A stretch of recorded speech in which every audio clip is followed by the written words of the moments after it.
Hello everyone and welcome to Stefan's podcast, the podcast for everything Japanese news and what's going on in my tiny little island off Tsushima.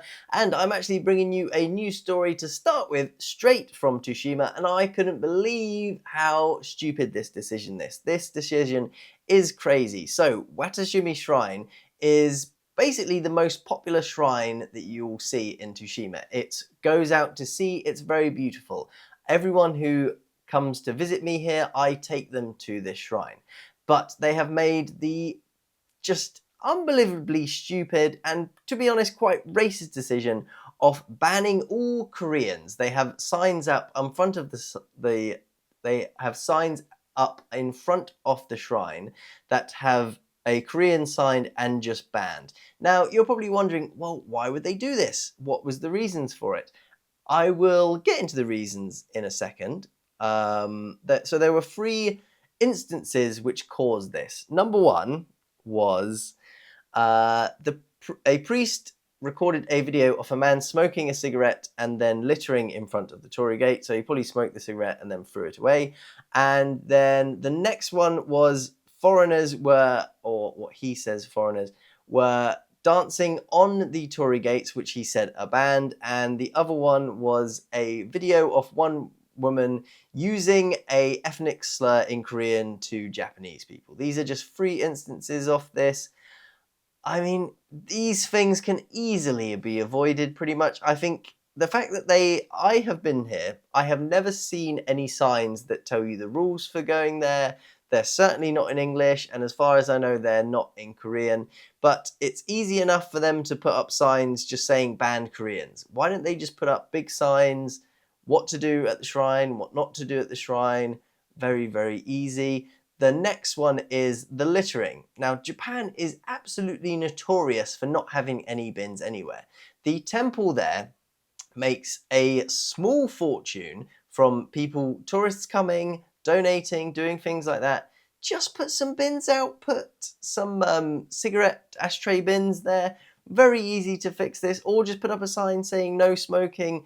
And if this is really a concern, why don't you look at talking to the government and being like, oh, if people litter here, can we start getting some fines in? Don't just ban all the tourists. It's madness.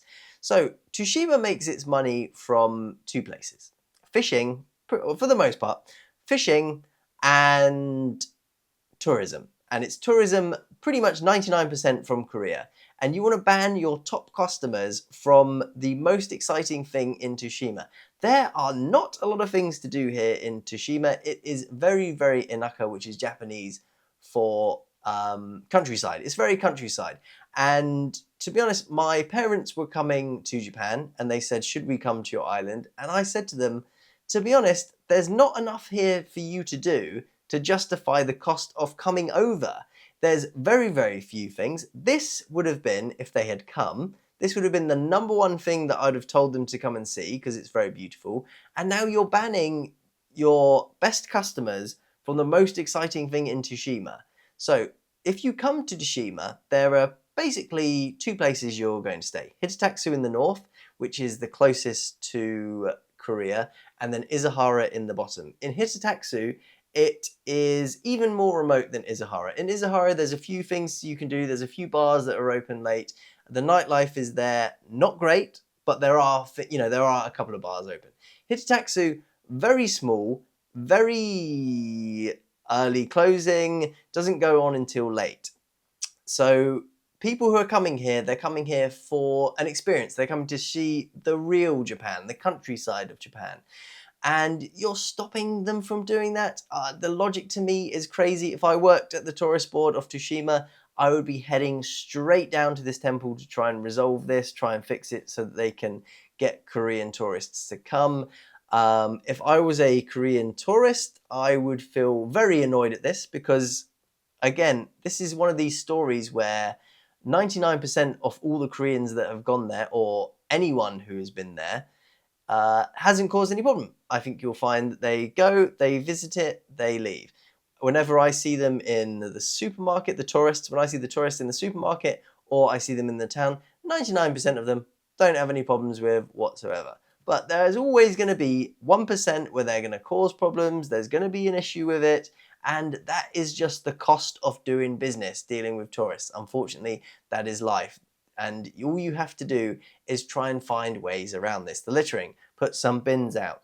The dancing, put signs up to say, please don't dance on the torii gate. And also, how about instead of you filming it, you go up to them and say, excuse me, could you please not dance on the shrine? This is very historic. And explain the reason why you don't want them to do it.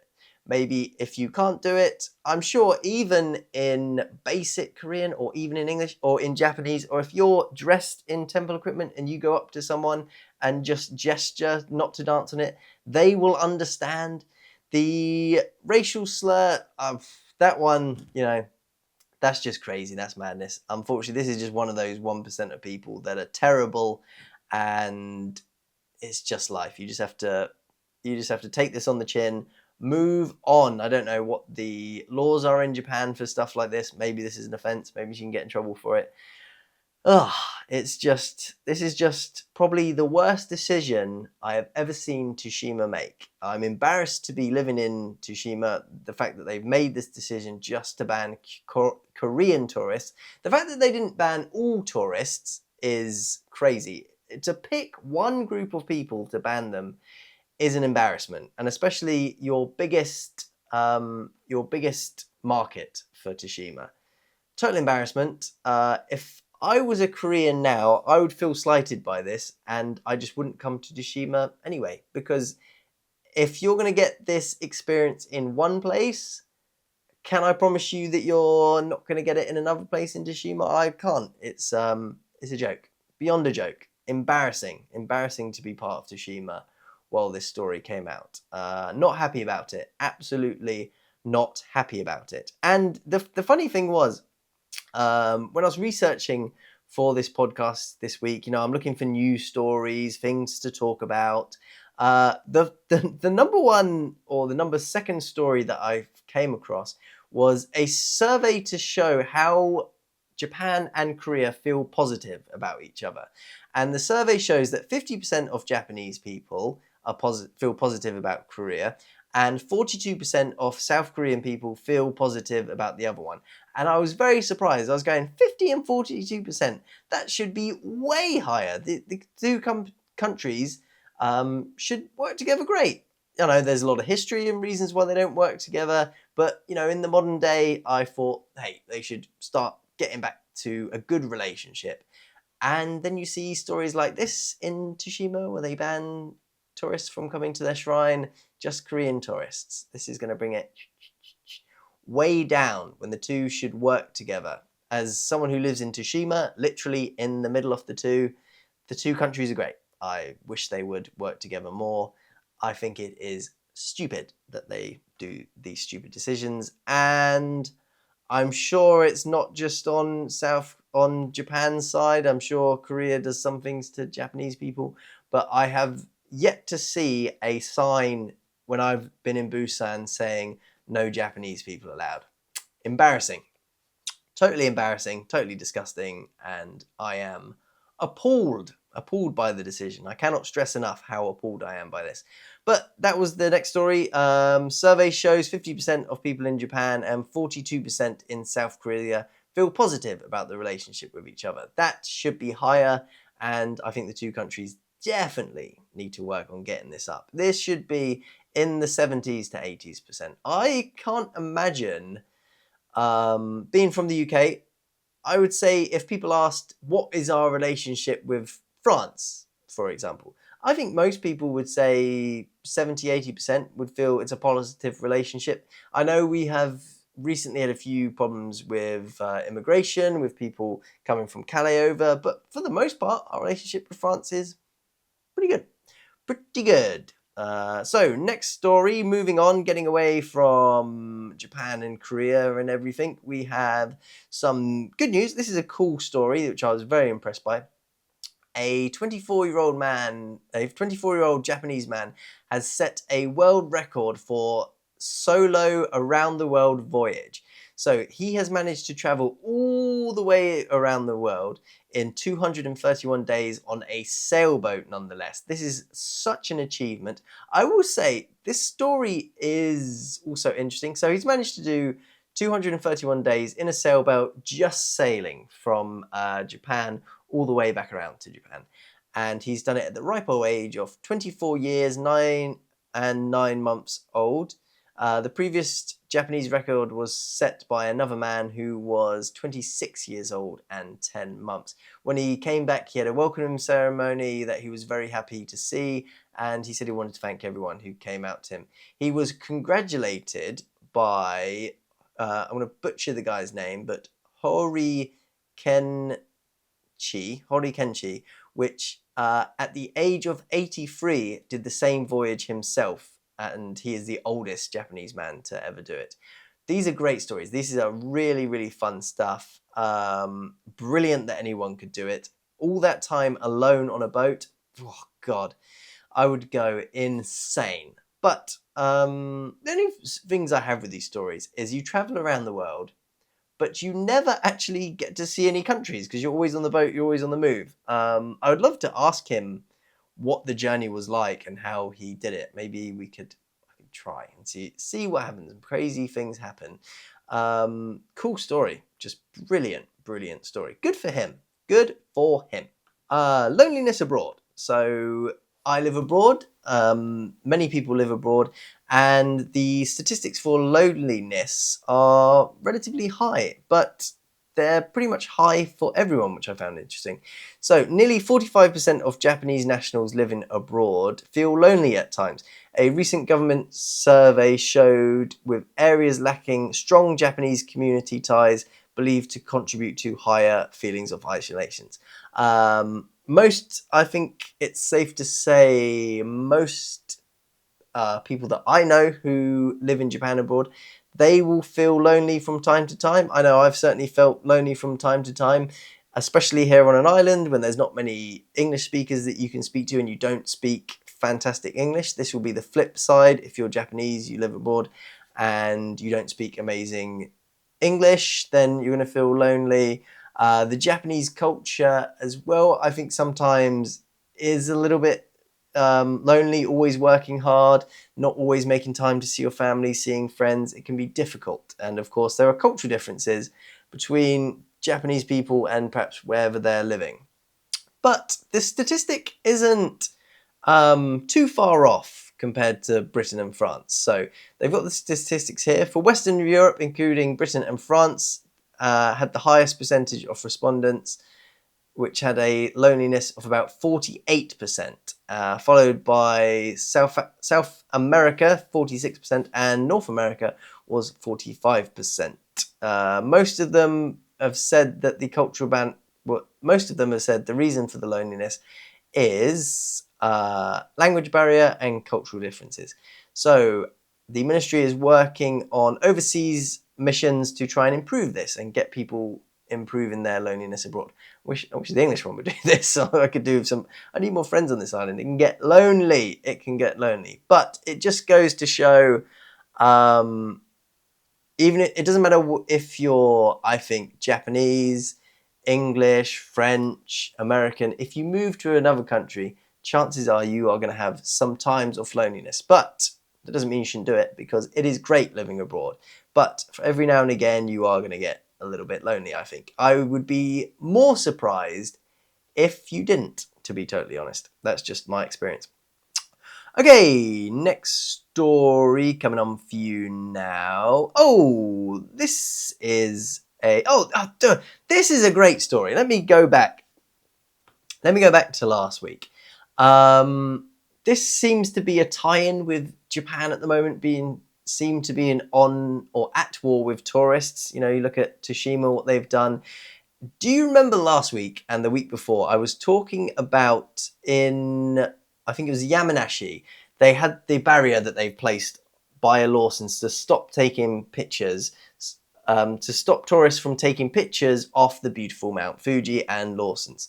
So Japan is to build another anti-tourist fence at another Mt Fuji viewpoint. So not only have they got one, now they've got two, just to try and stop tourists from taking pictures of this. But what I couldn't believe was the next story that I read. So Japan are doing everything they can to stop people, or stop just tourists, from seeing the beautiful view of Tsushima, off Mount Fuji, and taking pictures of it. The next story that I read is a brand new building which is 99% complete. I've got a picture of it here. It looks almost done. I would say the only thing that needs doing might be the interior. They have built a 10-story apartment building which they are now going to pull down because residents have complained that it blocks the view off Mount Fuji. I mean, it's the same story. Someone wants to see Mount Fuji, it's something in the way, we're going to pull it down. So for the tourists, oh no, the sign must go up, we can't have you taking pictures of it. But for the residents here, oh no, you should see Mount Fuji every single day, you should do it. And in fact, we're going to pull down this is going to cost, by the way, according to this, millions of yen. It's going to cause millions of yen to pull this down, take away all the materials. It's going to cost a small fortune. In fact, the money that the Japanese government will lose from this building being teared down, or the construction company, the money that they're going to lose pulling down this building and all the materials that they've had to put up for it, could have easily gone towards the cost of a policeman patrolling the area where the people are taking pictures. Easily. I think for the cost of a building, I am no expert in architecture, but I know they cost millions of pounds to build, especially a 10-story one. That is more than enough to cover a policeman's salary for 10, 20 years just to monitor the area where people are taking pictures, to stop any problems. But no, we're just going to pull down a building in one place and put a barrier up in another place for Mount Fuji. Doesn't make any sense, Japan. The logic isn't looking good. It seems at the moment you're in a bit of a war with tourists, and I don't like it. I really don't like it. I don't like where Japan is going at the moment with banning tourists from certain areas. I don't like it how they're doing these things to benefit residents and not tourists. It should be both. It should be you trying to work together to get the most money out of the tourists so that your residents can live a better life than just doing everything you can for the residents and nothing for the tourists who are coming here for the first time and who likely might want to do business in Japan. Doesn't make any sense whatsoever. But there we go. Japan seems to be on a bit of a mad one at the moment. Okay, next story for you, coming away from tourism and just some fun stories for you. A helicopter has made an emergency landing in a school's, what would you call it? In a school's, oh, come on, this is easy. Schoolyard, in a school's schoolyard. So a helicopter had to make an emergency landing in a school's schoolyard because it was going down. No one was injured in the event, luckily, but it's now being investigated. Can you imagine being at school and the helicopter lands in your playground? That is a little boy's dream. I would have been so excited by this. My head would have been out in the window all day, and I bet all of the students were. Cool, fun story. Fun, no one got hurt, the helicopter came down, everyone got to saw it, a little bit of fun. And leading to the next news story, a little bit of criminal activity here. 5 teenagers arrested on suspicion of dueling over a Down with Nagasaki prefectural police helmets. The first crackdown since 1966. That's right, these kids were dueling. Oh, wow. So what was funny about this story is 5 people have been charged for it. Of the 5, not all of them were dueling. 2 of the 5 were the actual fighters, while the remaining 3 were companies of those who fought for a helmet. And so they were apparently fighting in helmets, and a special attack uniform were seized from the relevant parties. By the way, who is dueling in 2024? And I want to know what weapons they were using to duels. Did they have old 100-year-old pirate pistols? Were they doing it with slingshots? And by the way, the fact that the fight they were fighting over is the translation has done it in two. It said down with Nagasaki prefectural police, and the other one is overthrow the Nagasaki prefectural police. This story is something out of an anime, something out of a fiction, and it is a crazy story. Really weird one. Only in Japan would this come out. They've been charged with dueling. I want to know how much they get punished for dueling. It's just a fun word. Dueling. Dueling. Okay, so the next story we have for you is Uniqlo. You're probably wondering, why is Uniqlo spelt with a Q? And I was just reading this fun news story that said that the reason why Uniqlo is spelt with a Q and not with a C, because it's meant to be unique clothing, was because of a mistake when someone was trying to fill in some paperwork. Many years ago, when the company was going big, it did a joint venture with a product buying company in Hong Kong. The business name couldn't be registered in Japanese text for its Hong Kong paperwork because obviously Hong Kong used to be owned by England, so they did it in English. And they messed up the C and put a Q instead, and ever since then it has been Uniqlo with a Q, because the founder and president of the business actually thought it looked way cooler than Uniqlo with a Q than it did with a C. So sometimes mistakes turn into some beautiful, beautiful things. Uniqlo stuff, I really like their clothes. I really do. I cannot get enough of Uniqlo's stuff. Cheap, affordable, good clothes. Good clothes. If you come to Japan, go shopping in Uniqlo. It's one of my favourite stores in Japan, apart from one store which isn't in Japan. It's in Busan, but I love that store. I cannot get enough of it, and I cannot remember the name of it, but maybe I'll see if I can hunt it down for you. Beautiful store. So our final thing for tonight, I think it's time we get into our Yokai Myth. It certainly is. And this is the Legend of Joren Falls. So every week in this podcast, I do a sort of deep dive into a Japanese myth and make a fun little story out of it for you, or just follow the story that's gone on. So this is the Legend of Joren Falls. In Japanese folklore, it's believed that bodies of water often mark a guardian spirit, which can take various forms, including dragons, snakes, and many others. Joren Falls on the Izu Peninsula has a drop of about 250 meters into a deep dark blue pool, and at the base many visitors report feeling uneasy when viewing it. This is a tale of the guardian spirit who is said to inhabit the pool. The story goes that there was once a local farmer named Kanabe who worked in the fields nearby. One day he sat beneath a mulberry tree to rest and watched with interest as a silk spider wove a web between his big toe and the pool at the base of the falls. Not wanting to damage the spider's hard work, when he got up to resume work, he gently took the webbing and moved it off his toe and attached it to the mulberry tree. Just then the sky grew dark and the waterfall seemed to roar even louder before the mulberry tree was torn from the earth and pulled into the pond. Feeling very lucky, the man ran home, and when he told the people, no one in the town ever approached the waterfall again, fearing of becoming victim to the spider, who was obviously a guardian spirit of the pond. In a lot of Japanese myths, just because you're a guardian spirit doesn't mean you're a good one. Sometimes you can be a bad one. By the way, or a mischievous one. But anyway, many years later, a travelling woodcutter accidentally dropped his axe into the pond. He was a very good swimmer and decided to dive straight into the freezing cold water and retrieve his axe. When he resurfaced, he saw a beautiful woman, almost a transparent woman, standing near the rocks at the base of the falls, with his axe in hand. She informed him that she was a silk spider and guardian of the pond, and that she would return his axe on one condition.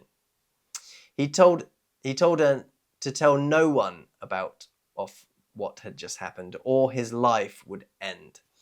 Feeling terrified and lucky to have escaped, he went to a village. He asked around and heard the rumours about the spider guardian. Later, when he was very, very drunk on satay, he let his ego get the better of him and began boasting about his meeting with the silk spider and how he managed to get through without a scratch. That night he died in his sleep, and the villagers knew for sure it was the guardian who was responsible and continued to keep well away from the waterfall. The spider Nushi, or the spider guardian, is a tale known as a Jugomi.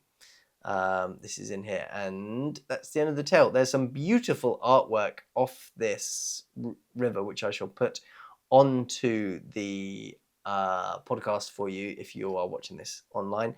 But they've got some beautiful art from 1832, 1858, and these prints are beautiful. I really, really love Japanese art, especially from the Edo period. It's so it's just has such a look to its own. The way they do things with colors is amazing. All of it is just beautiful, absolutely beautiful. I love it. I really do.